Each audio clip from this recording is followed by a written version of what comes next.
طرز تیار کردن سومالک آسان نیست.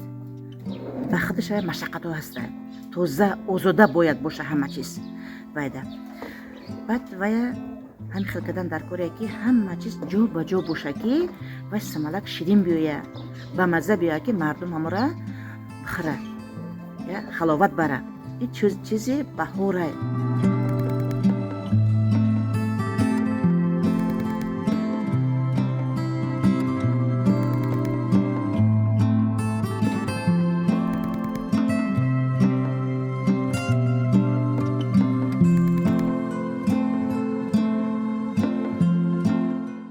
دو بار او داده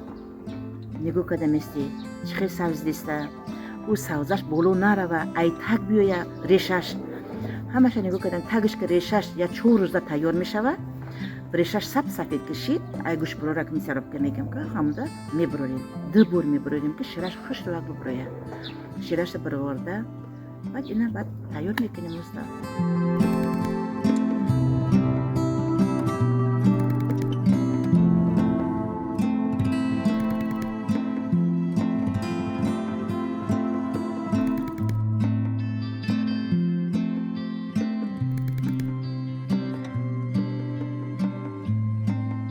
دیگه مو 300 لیتر او میبره ای 300 لیتر او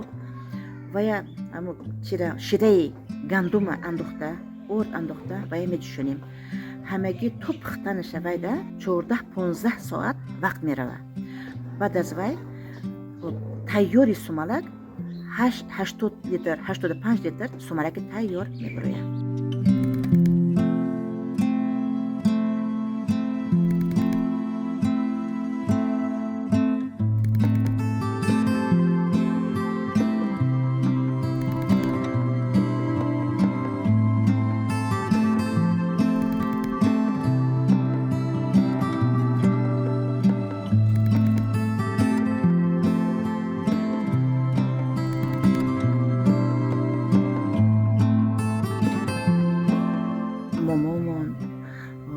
و چومون همی کار کدگیه همی سومالک کدگیه همون را دیدگیم این همون چند ساله که میکنیم خدمونن همون بعد اول خدمت میکردیم این طلبگار که بسیار شید بازار کدیستیم بازار این 5 سال 6 ساله که بازار کدیستیم همون را و طلبگار بسیار شده زکاز بسیار شدستن همون را کدیستیم فروختیم خدمونم کردستیم حد همسایه قطعی